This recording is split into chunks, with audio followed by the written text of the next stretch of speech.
Chapter 12. Alice's Evidence. Here! Cried Alice, quite forgetting in the flurry of the moment how large she had grown in the last few minutes.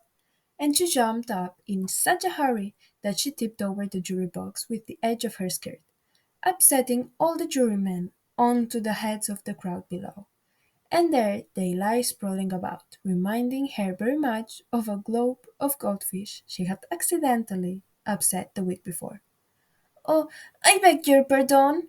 she exclaimed in a tone of great dismay, and began picking them up again as quickly as she could, for the accident of the goldfish kept running in her head, and she had a vague sort of idea that they must be collected at once and put back into the jury box, or they would die. "The trial cannot proceed," said the king, in a very grave voice, "until all the jurymen are back in their proper places. All!" he repeated with great emphasis, looking hard at Alice as he said so. Alice looked at the jury box, and saw that, in her haste, she had put the lizard in head downwards, and the poor little thing was waving its tail about in a melancholy way, being quite unable to move.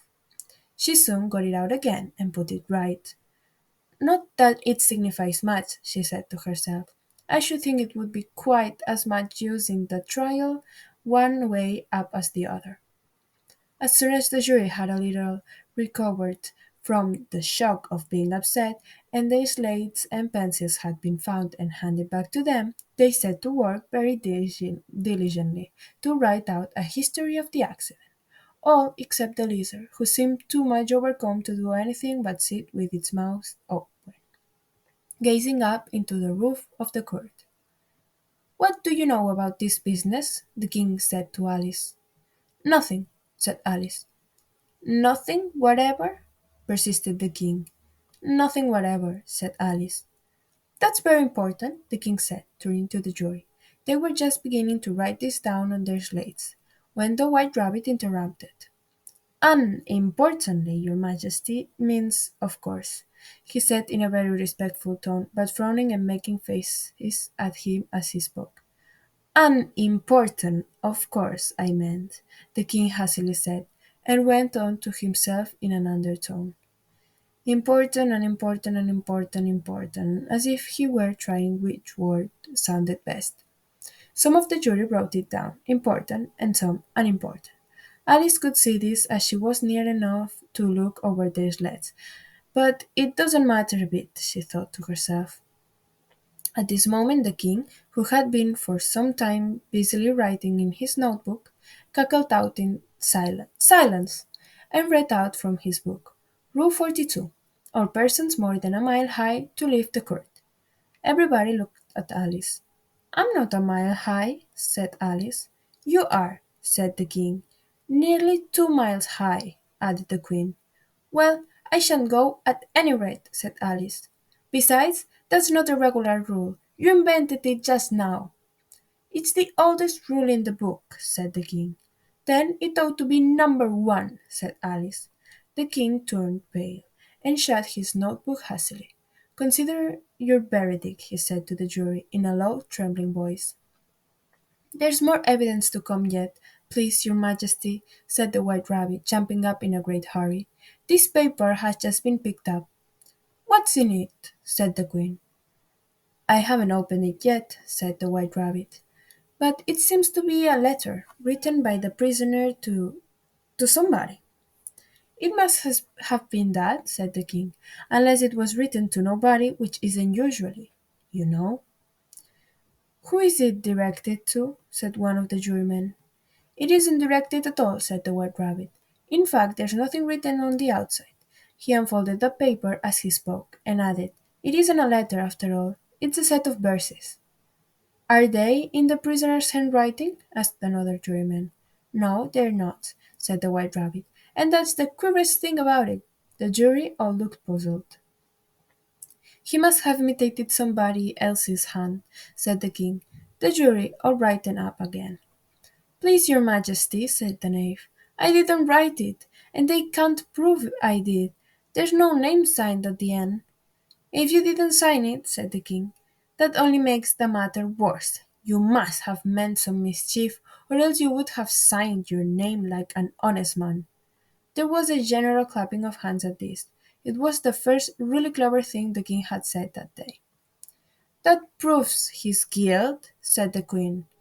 It proves nothing of the sort, said Alice. Why, you don't even know what they're about. Read them, said the king. The White Rabbit put on his spectacles. Where shall I begin, please your majesty? He asked. Begin at the beginning, the king said gravely, and go on till you come to the end. Then stop. These were the verses the White Rabbit read. They told me you had been to her, and mentioned me to him.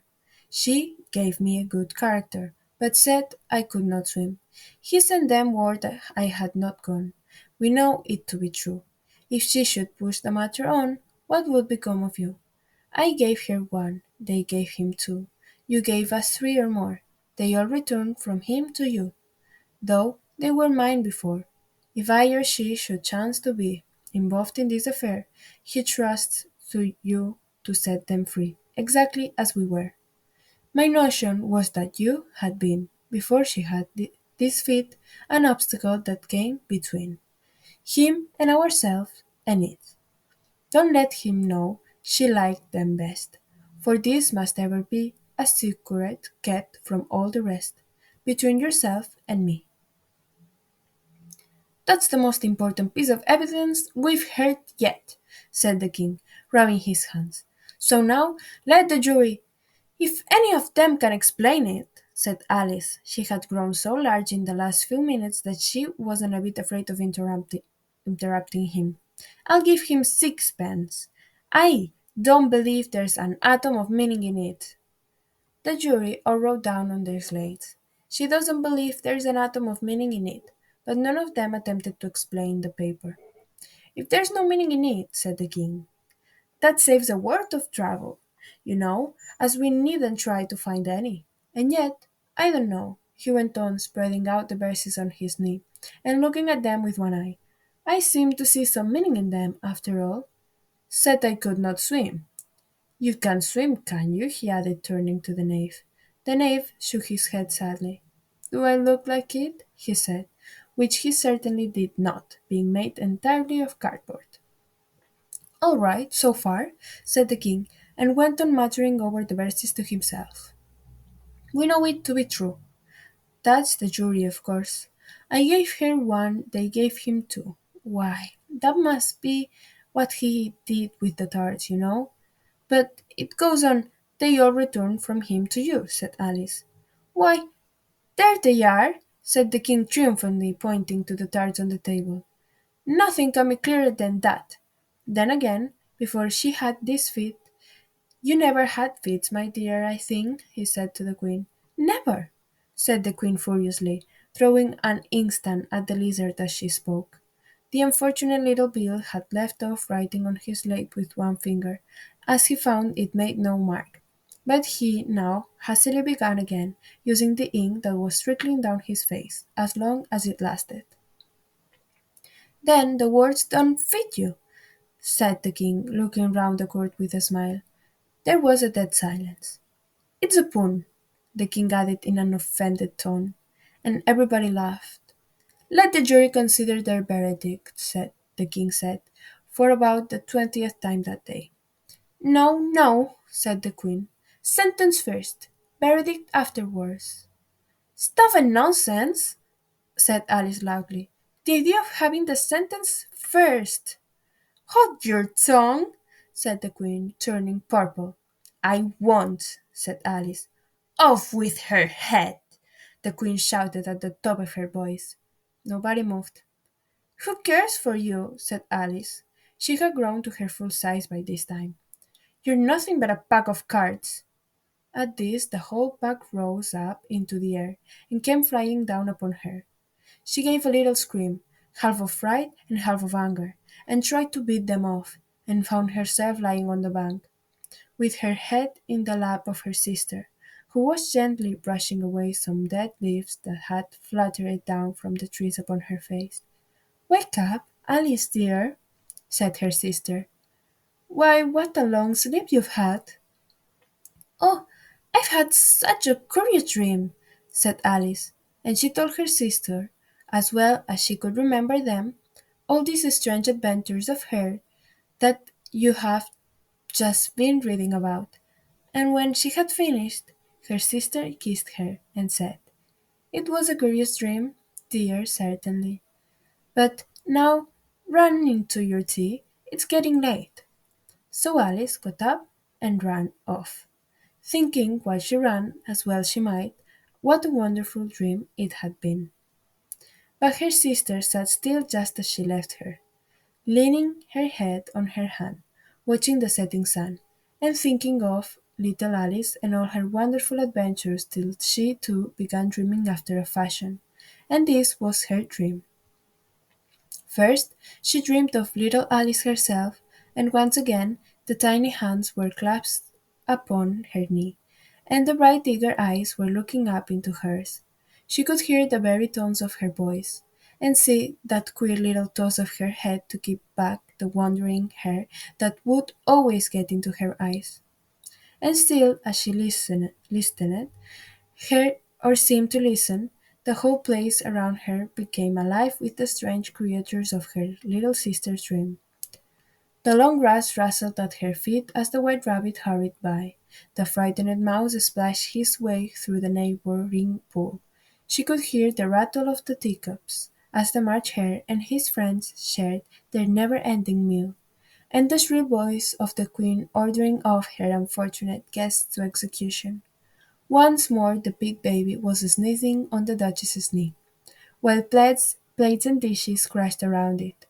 Once more the shriek of the griffon, the squeaking of the lizard's pencil, and the choking of the suppressed guinea pigs filled the air, mixed up with the distant sobs of the miserable mock turtle. So she sat on, with closed eyes, and half believed herself in Wonderland, though she knew she had but to open them again, and all would change to dull reality. The grass would be only rustling in the wind, and the poor rippling to the waving of the leaves. The rattling teacups would change to tinkling sheep bells, and the queen's shrill cries to the voice of the zephyr boy. And the sneeze of the baby, the shriek of the griffon, and all the other queer noises would change, she knew, to the confused clamour of the busy farm yard, while the lowing of the cattle in the distance would take the place of the mock turtle's heavy sobs. Lastly, she pictured to herself how this same little sister of hers would, in the after-time, be herself a grown woman, and how she could keep, through all her riper years, the simple and loving heart of her childhood, and how she could gather about her other little children and make their eyes bright and eager with many's a strange tale, perhaps even with the dream of Wonderland of long ago, and how she would feel with all their simple sorrows, and find a pleasure in all their simple joys, remembering her own child life, and the happy summer days. The end.